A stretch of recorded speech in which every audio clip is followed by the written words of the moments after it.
Bonjour à tous. On répète souvent que la science serait affaire d'observation, et même qu'il suffirait d'observer pour comprendre. L'idée, c'est finalement que le monde serait à la fois exhibitionniste et très pédagogue en matière de lui-même. Il suffirait de regarder les phénomènes tels qu'ils se déroulent autour de nous, et puis à partir de déduction, de trouver les lois qui gouvernent les phénomènes. Ce que je voudrais vous montrer, à partir de l'exemple de la chute des corps, c'est que les choses ne sont pas aussi simples. Les vraies lois de la chute des corps, qui régissent donc la façon dont les corps tombent, ont été trouvées non pas par des expériences directes, mais par ce qu'on appelle des expériences de pensée. Ce sont des sortes de stratagèmes intellectuels par lesquels on parvient à faire décoïncider le monde de ce qu'il nous montre, en posant des questions, en inventant des situations auxquelles on peut penser, mais qu'on ne peut pas forcément réaliser facilement. Alors, la chute des corps, elle a été décrite d'abord par Aristote, dans un livre qui s'intitule « Le traité du ciel ». Et Aristote dit, finalement, plus un corps est massif, plus il tombe vite. Et cette loi va être enseignée pendant des siècles, même si elle est un peu bizarre, parce que ce que dit Aristote en détail, c'est que plus un corps est lourd, plus il tombe vite. Donc pour lui, une pierre, par exemple, qui serait 100 fois plus massif qu'une autre pierre, tomberait 100 fois plus vite. Est-ce que quelqu'un a déjà vu ça? Pas vraiment, mais cette loi va faire autorité. Et au XVIIe siècle, un certain Galilée va se poser la question de savoir si cette loi est vraiment vraie. Alors il fait des expériences. Par exemple, il fait tomber des cailloux dans de la mélasse. Il voit que les cailloux sont ralentis, puis finissent par s'arrêter. Il fait tomber des cailloux dans l'eau. Ils sont moins ralentis que dans la mélasse. Il les fait tomber dans de l'air. Ils vont plus vite que dans l'eau. Et il se demande, mais qu'est-ce qui se passerait si ces objets tombaient dans un milieu qui n'oppose aucune résistance au mouvement?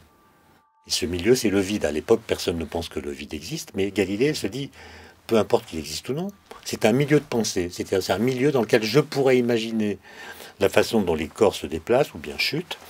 Et ça serait tellement plus simple que dans la vie ordinaire que les lois que j'obtiendrais pourraient être mathématisées. Et en 1604, il énonce une loi qui est la première loi de la physique moderne. Il dit que tous les corps tombent à la même vitesse, quelle que soit leur masse, s'ils tombent dans le vide. Et finalement, la vitesse de chute d'un corps est simplement proportionnelle à la durée de la chute. Par exemple, un corps qui tombe depuis 2 secondes va 2 fois plus vite qu'un corps qui tombe depuis 1 seconde. Un corps qui tombe depuis 100 secondes va 100 fois plus vite qu'un corps qui tombe depuis 1 seconde, etc. Et ça donne une loi mathématique très simple. La vitesse est proportionnelle à la durée de la chute et elle ne dépend pas de la masse des corps. L'exemple qu'il prend est d'ailleurs très parlant. Il dit « Une meule de moulin tombe à la même vitesse qu'un grain de sable. Ce qui n'est pas ce que nous voyons. » Parce que nous faisons tomber des corps dans l'air, il y a une résistance, il y a une résistance de l'air, il y a une poussée d'Archimède qui crée la différence de vitesse que nous observons. Mais la question c'est, à une époque où on ne pouvait pas faire le vide, comment est-ce que Galilée a pu se convaincre que sa loi était la bonne? Eh bien, il a inventé une expérience de pensée qui a démontré que la loi d'Aristote, à laquelle tout le monde croyait, ne pouvait pas être vraie parce qu'elle aboutit dans certaines situations à des contradictions qui montrent qu'elle est fausse. L'expérience de pensée qu'il a inventée est mise dans la bouche de Salviati, l'un des personnages de son livre « Discours sur 2 sciences nouvelles ». Voilà ce que dit Salviati. Il dit « Supposons qu'Aristote a raison quand il dit qu'un corps lourd tombe plus vite qu'un corps léger. C'est l'hypothèse de départ. Donc je prends à ma gauche une grosse pierre, à ma droite une petite pierre. Donc Aristote me dit que la grosse, si je la laisse tomber d'une certaine hauteur, va tomber plus vite que la petite. Très bien. Mais l'expérience de pensée commence quand Salviati imagine qu'il va relier la grosse pierre et la petite pierre par une ficelle. Donc il forme un système qui est plus lourd que la grosse pierre toute seule. Que se passe-t-il? C'est Salviati qui pose la question. Que se passe-t-il si je laisse tomber l'ensemble d'une certaine hauteur? Et que dit Aristote? Aristote dit l'ensemble est plus lourd que la grosse pierre. Donc va tomber plus vite que la grosse pierre. Mais en même temps, la petite pierre, pendant la chute, qui tombe moins vite que la grosse, va tendre la corde et faire parachute, c'est-à-dire ralentir la chute de la grosse pierre. Donc l'ensemble va tomber moins vite que la grosse pierre toute seule.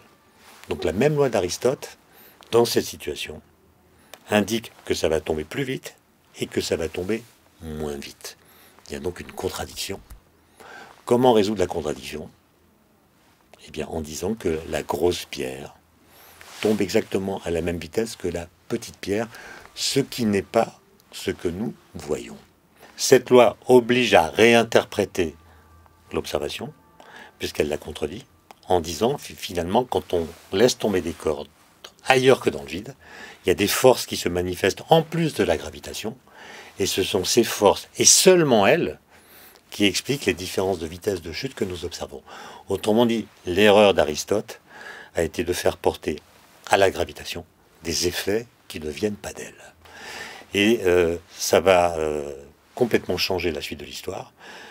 Ça va ouvrir à une théorie de la gravitation qui a été formulée par Newton. Et puis, quelques siècles plus tard, en 1909, un autre grand esprit qui s'appelle Albert Einstein, rentrant de déjeuner, alors qu'il travaille au bureau fédéral de la propriété intellectuelle à Berne, a une idée.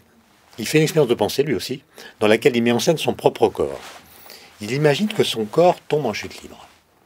Et ça provoque en lui une réaction qui est en fait une émotion. Il va comprendre, il va avoir ce jour-là l'idée dont il dira plus tard qu'elle a été la plus heureuse de sa vie. Qu'est-ce qu'il dit?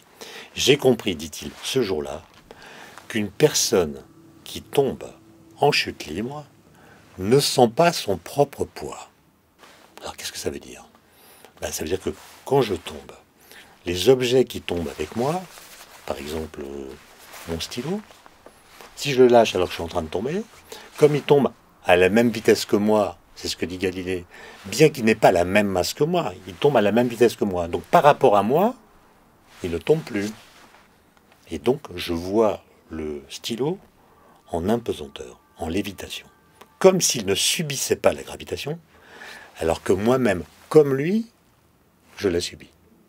Autrement dit, le fait de tomber sous l'effet de son poids semble annuler dans mon voisinage la gravitation qui me fait tomber. Autrement dit, la chute des corps met la gravitation hors du spectacle. Je ne la vois plus. Ce qui est bizarre d'ailleurs, c'est que hors du spectacle, c'est l'anagramme de la chute des corps. Je passe. Mais ce que comprend Einstein finalement, c'est qu'on ne sent la gravitation que si une force s'oppose à elle. Par exemple, là, je suis debout sur le plancher, je sens mon poids parce qu'il y a une réaction du plancher qui s'oppose à mon poids et qui me fait sentir mon poids.